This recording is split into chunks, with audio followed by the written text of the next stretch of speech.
On repart les amis, on repart avec Philippe Lamblin. Salut Philippe. Bonjour. Philippe qui vient nous voir régulièrement, pas assez souvent d'ailleurs à mon goût, mais c'est la vie.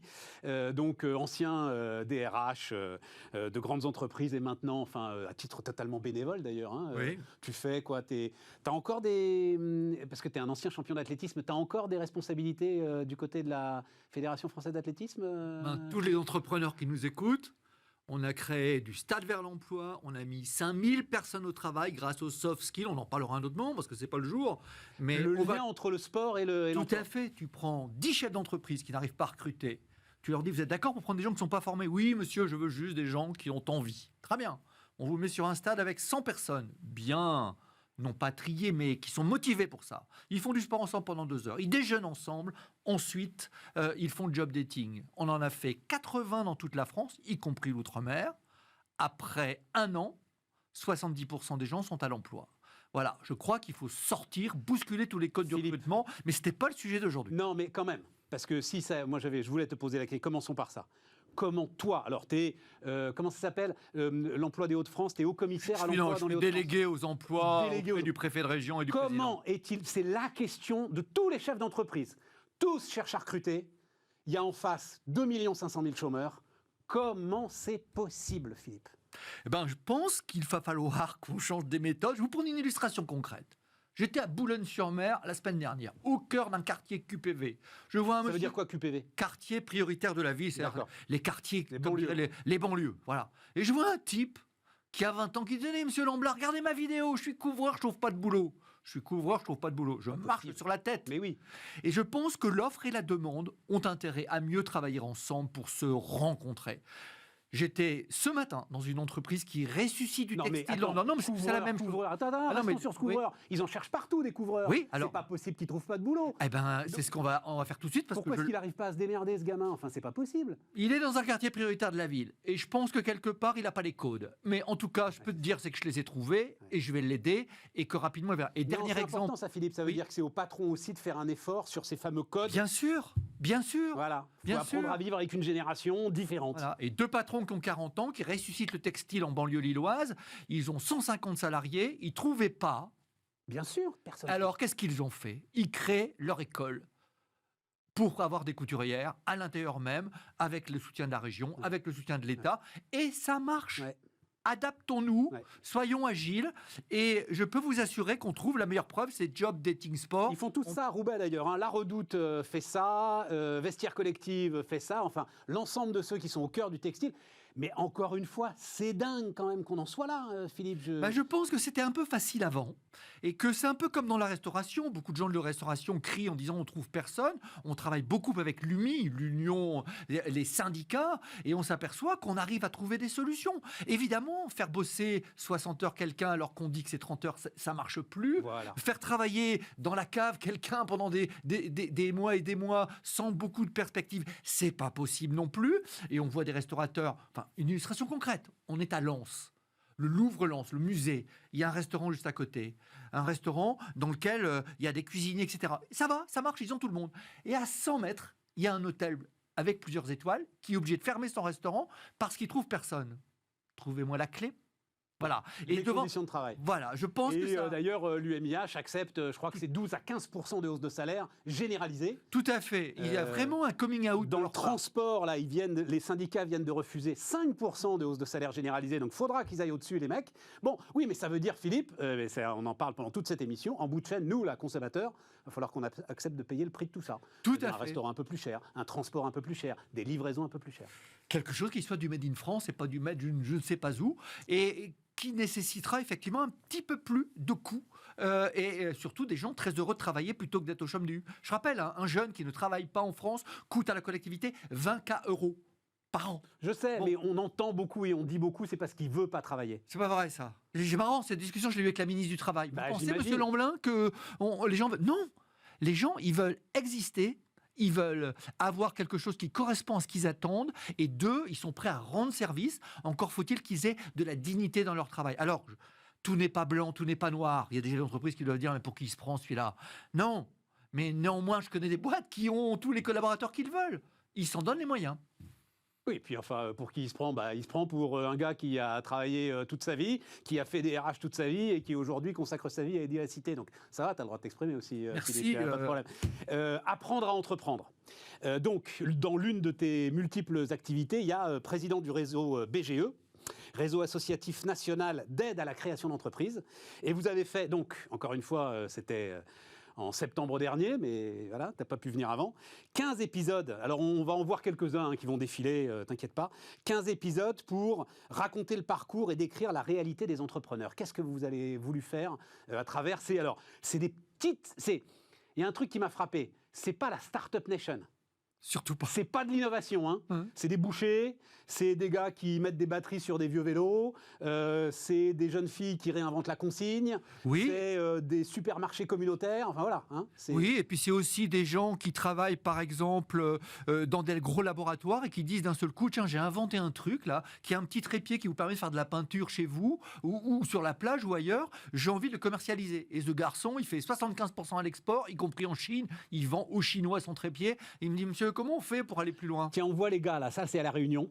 Donc c'est des gars qui mettent des batteries sur n'importe quel vélo, voilà, par exemple. C'est quoi l'idée? Donc ils racontent simplement, d'ailleurs cette vidéo-là, très intéressante, on l'a peut-être vu en sous-titre très rapidement, c'est exactement ce que tu disais, c'est-à-dire ils racontent la dignité retrouvée dans le travail. Mais bien sûr, je pense que quelque part on le sait, il n'y a rien de pire que pas bosser. Maintenant, le job de BGE, c'est d'accueillir plein de gens, 100 000 personnes. Je veux entreprendre. 50 000 vont être suivis. Les 50 000 autres, on leur dit, écoutez, repartez au salariat et on va vous aider. Et il y en a à peu près une vingtaine de milliers qui vont créer leur boîte. Et pas des boîtes à 500 balles par mois, parce que ça, c'est pas tolérable de faire du salarié pauvre un entrepreneur pauvre. Pour cela, il faut accompagner.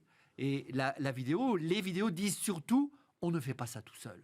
On fait ça parce qu'on a un réseau autour de nous. Attends, je dis juste d'un mot, ça c'est supermarché communautaire. Ah ouais. Alors l'histoire elle est toute bête, hein.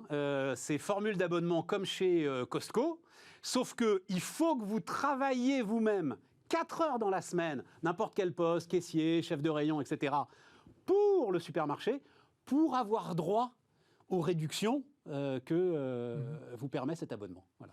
Oui, alors ça peut paraître cocasse de parler de ça ici, mais la dignité, 2, un boulot qui a du sens.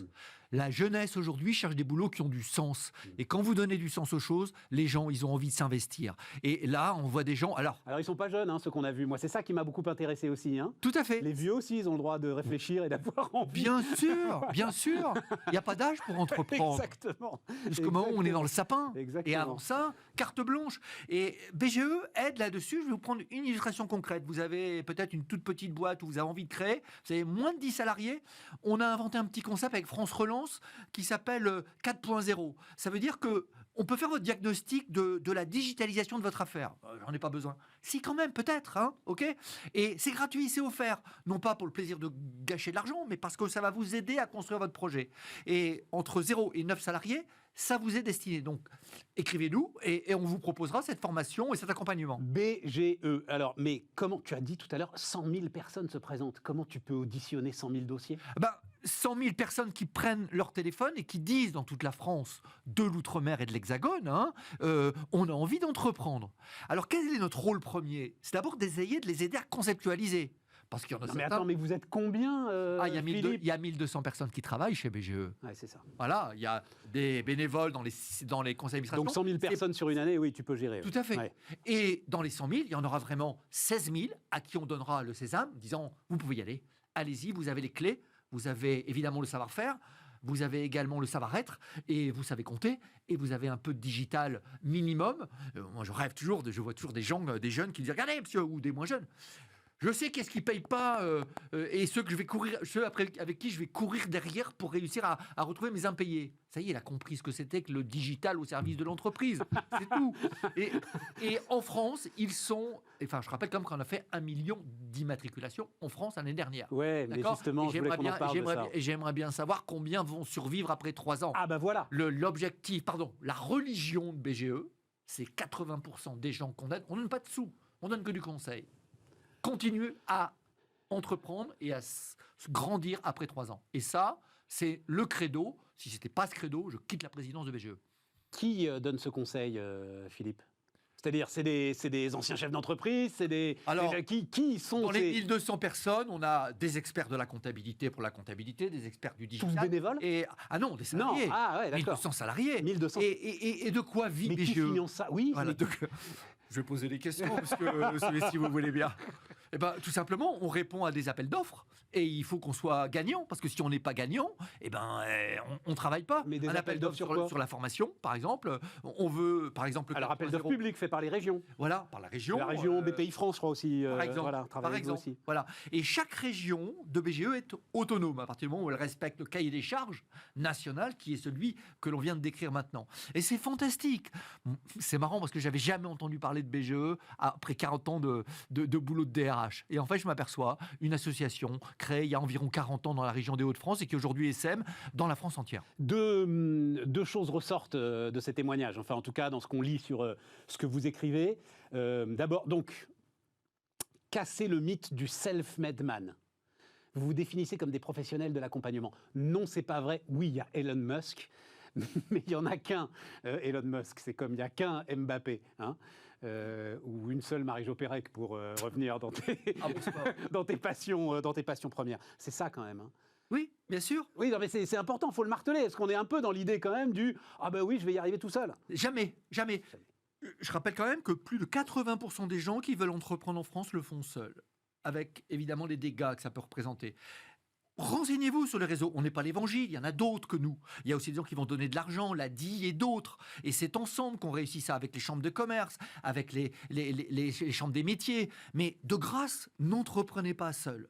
Parce que vous avez besoin d'outils, il faut avoir un tissu de relations, pas de relations BCBG, de Non. relations de business Ouais. qui vont vous permettre de réussir. Si vous ne savez pas faire de comptabilité, je vous engage à ne pas entreprendre parce que vous allez avoir des problèmes avec votre trésorerie assez rapidement. Si vous n'êtes pas du tout adepte à minima des outils du digitaux, venez nous voir, on va vous donner des choses. Parce qu'aujourd'hui, au XXIe siècle, on ne peut pas faire sans. Et puis en plus, ça va sacrément vous aider par rapport aux impayés, par exemple. Mais aussi pour avoir un tissu de nouvelles relations qui vous permettra d'améliorer encore votre business. Et pas de parcours et pas de profil type.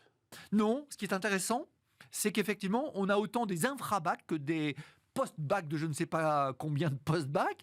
Et la réussite, le pourcentage de réussite est quasiment équivalent.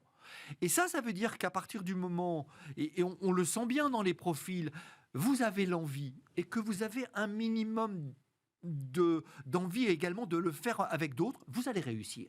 Alors évidemment, il faut un marché. Article 1, il ne faut pas vendre n'importe quoi. Ce n'est pas une lubie. C'est ce que l'on fait avec les 100 000. On essaie de leur dire, bon, c'est sympa votre truc. Vous devriez peut-être continuer à le retravailler parce que vous n'êtes pas encore au bout. Mais c'est génial. Et je pense que cette France-là, cette France de l'entreprise, vous savez, en Belgique, pas très loin de chez moi, en Flandre, il y a 4% de chômeurs. Pourquoi ? Parce qu'il y a un tissu de PME et de TPE Mais oui. extrêmement dense. Eh bien, faisons en sorte que la France l'améliore. C'est un jeune, une solution avec le gouvernement, c'est France Relance et d'autres choses. Mais attention, ne délivrons pas des mauvaises promesses. Et la mauvaise promesse, ce serait de dire tu peux y aller mon gars, t'inquiète pas. Non, non, non, non.